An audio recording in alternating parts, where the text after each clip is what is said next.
Ini adalah gambar struktur histologis ovarium wanita dewasa yang memperlihatkan telur dalam berbagai tahap perkembangannya.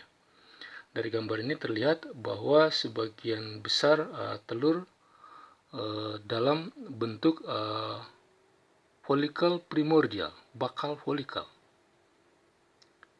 Nah,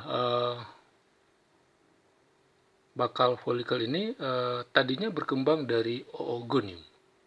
Jadi jumlah oogonium pada embrio manusia umur 4 bulan itu sekitar 5 juta sel.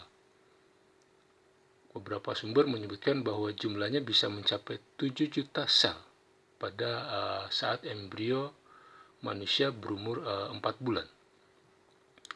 Nah, pada saat kelahiran,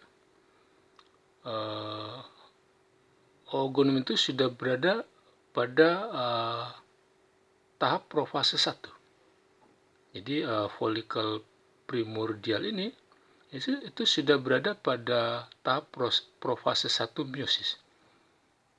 Memang jumlahnya dari 7 juta pada saat embrio umur 4 bulan, kemudian berkurang drastis pada saat kelahiran, sehingga tersisanya sekitar 2 juta sel saja. Nah, pada saat pubertas, jumlah ini berkurang, tinggal 300 sampai 400 ribu sel saja. Nah, dari 300 hingga 400 ribu sel pada saat pubertas ini, hanya 400 diantaranya yang berovulasi. Hal ini disebabkan karena masa reproduksi wanita dibatasi oleh usia. Ketika kadar hormon-hormon reproduksi berkurang, maka primordial folikel yang ada di dalam ovarium akan mengalami atresia dan wanita akan masuk ke dalam satu periode yang disebut dengan menopause.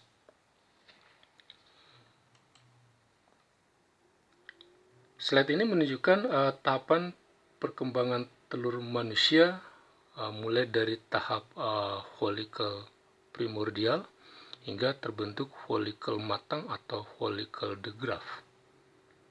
Folikel primordial ini adalah oosit primer yang diselubungi oleh satu lapis sel granulosa yang berbentuk pipih.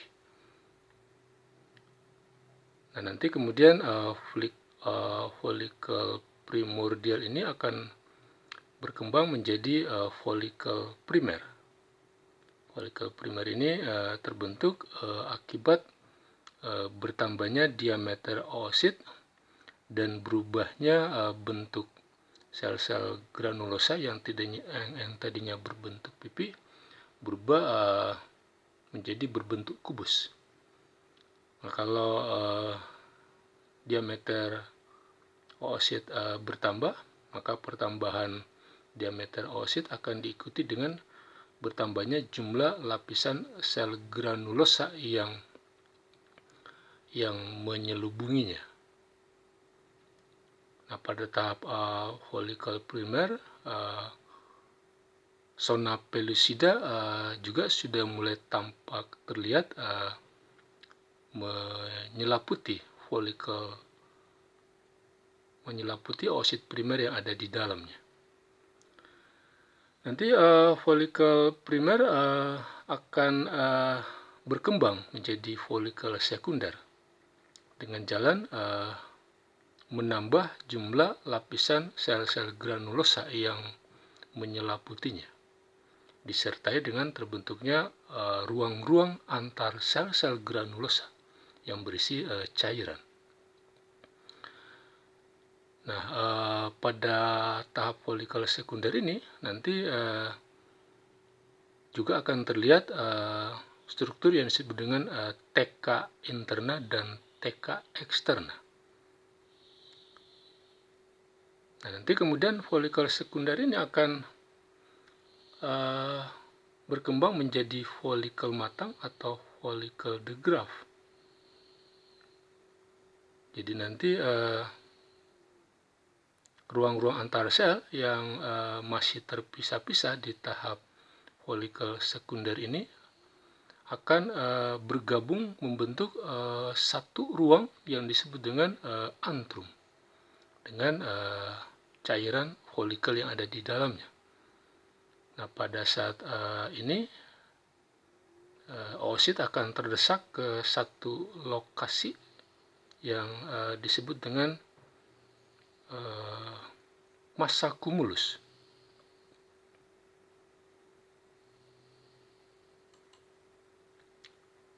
Nah, kalau sudah tiba saatnya, maka oosit beserta beberapa sel granulosa yang melingkupinya akan melepaskan diri dari jaringan folikelnya, kemudian meninggalkan ovarium, masuk ke dalam saluran telur atau oviduct. Jadi oosit yang meninggalkan jaringan folikelnya itu disertai dengan beberapa sel-sel granulosa yang ada di sekelilingnya di daerah massa cumulus tadi. Nanti kemudian sel-sel granulosa yang ikut terbawa bersama dengan oositnya pada saat ovulasi terjadi, itu yang disebut dengan corona radiata. Nah, setelah ditinggalkan oositnya, nanti jaringan folikel yang tertinggal di dalam ovarium akan membelah dengan cepat dan berubah menjadi struktur yang disebut dengan corpus luteum. Corpus luteum ini berfungsi menghasilkan progesteron yang salah satu di antara fungsinya adalah untuk menyiapkan dinding uterus untuk keperluan implantasi. Nah, corpus luteum ini hanya fungsional sekitar 10-12 hari. Nah, setelah itu corpus luteum akan menyusut. Jaringan ini kemudian akan berubah dari warna kuning menjadi warna keputih-putihan, sehingga kemudian disebut sebagai corpus albicans.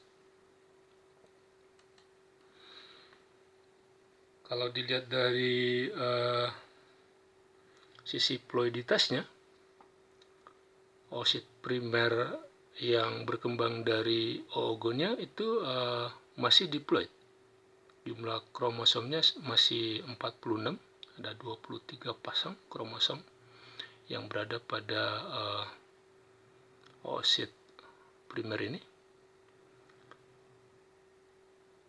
Bila wanita memasuki masa pubertas, kadar estrogen di dalam darahnya meningkat, maka peningkatan kadar estrogen dalam darah itu akan merangsang sekitar 20 oosit primer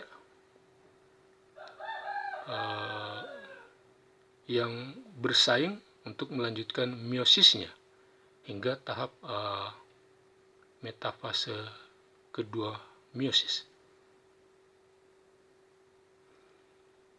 Nanti kemudian di antara 20 oosit primer yang bersaing melanjutkan proses meosisnya ini, hanya satu oosit primer yang berhasil membentuk oosit sekunder. Oosit sekunder ini akan tertahan pembelahannya pada metafase kedua meiosis. Nah, oosit sekunder inilah yang kemudian akan berovulasi meninggalkan jaringan folikel dan ovariumnya. Metafase 2 meiosis itu akan tertahan hingga telur dibuahi oleh sel sperma. Kalau dibuahi oleh sel sperma, maka kemudian pembelahannya akan dilengkapi, pembelahan meiosisnya akan dilengkapi. Proses ovulasi sendiri didahului dengan terjadinya lonjakan LH, luteinizing hormone, satu jenis gonadotropin yang dihasilkan pada hipofisis anterior.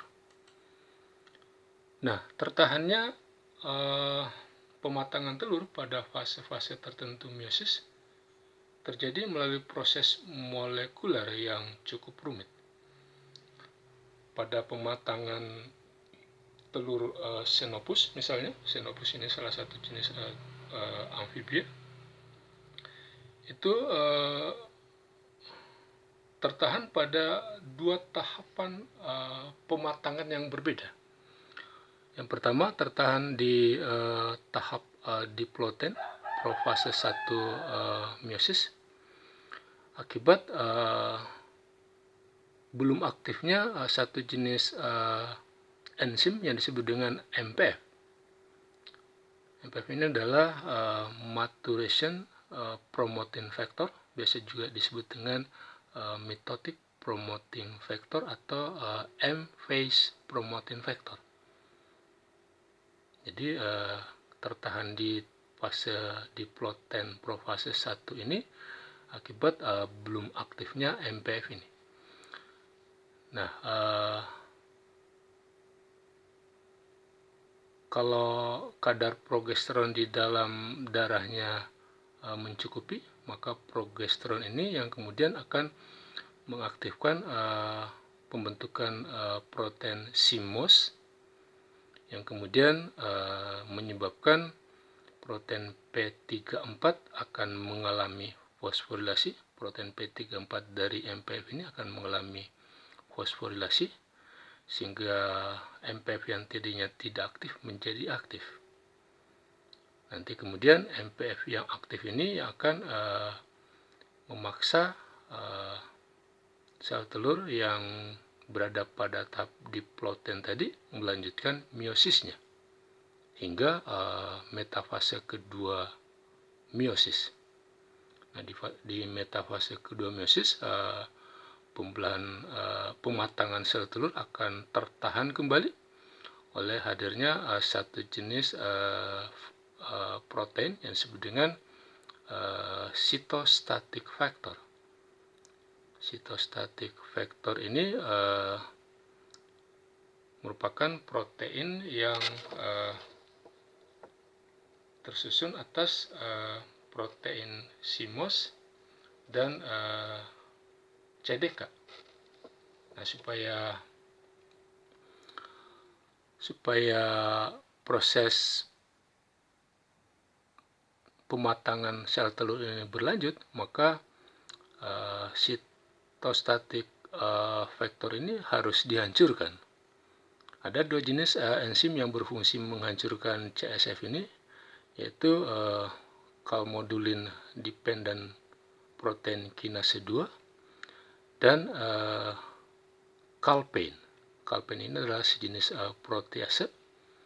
Jadi kedua jenis enzim ini yang berfungsi menghancurkan, menonaktifkan dan menghancurkan cytostatic factor ini. Nah, aktivitas kedua enzim ini diinduksi oleh calmodulin. Calmodulin sendiri aktivitasnya dirangsang oleh meningkatnya kadar ion kalsium di dalam sitoplasma sel telur akibat terjadinya fertilisasi. Nah, telur hewan dibagi menjadi dua kelompok berdasarkan jumlah dan distribusi yolknya, jumlah dan distribusi kuning telurnya. Karena jumlah dan distribusi yolk ini sangat menentukan tipe pembelahan embrio yang berkembang setelah telur tersebut dibuahi.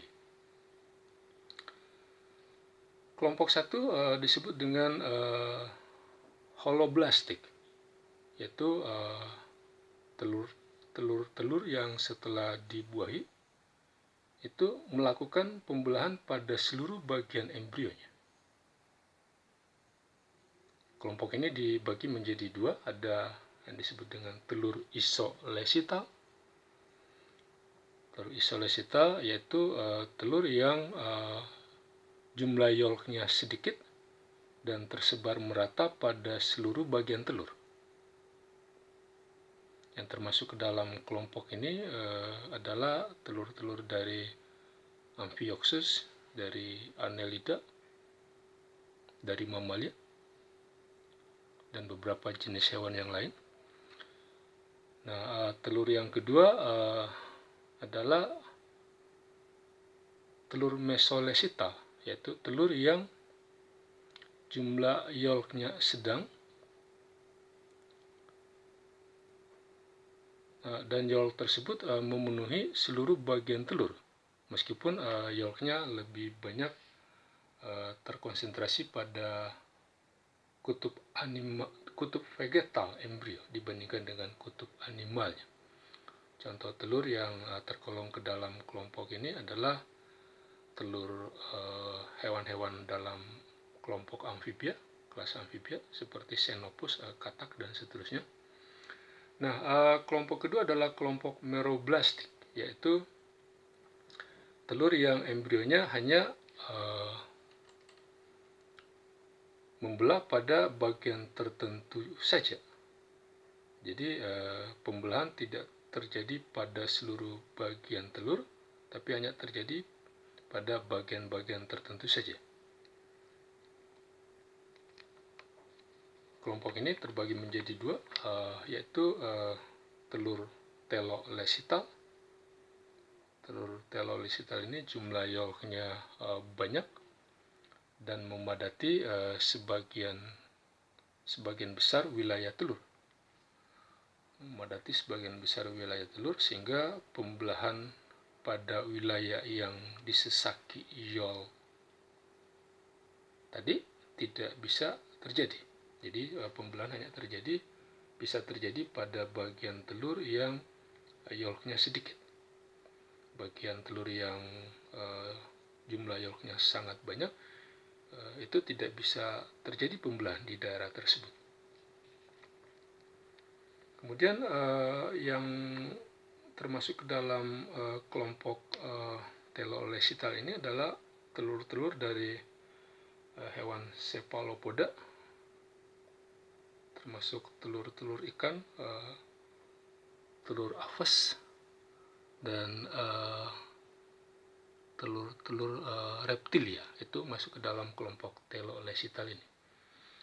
Nah, yang terakhir adalah telur centrolesital, telur yang yolknya atau kuning telurnya terkonsentrasi pada bagian tengah telur, sehingga pembelahan tidak bisa terjadi pada bagian tengah embrio. Jadi pembelahan hanya terjadi pada bagian tepi embrio karena bagian tengahnya dipadati oleh yolk. Contohnya misalnya pada telur insekta. Nah, itu penjelasan tentang struktur gamet dan proses pematangannya. Semoga bermanfaat. Terima kasih.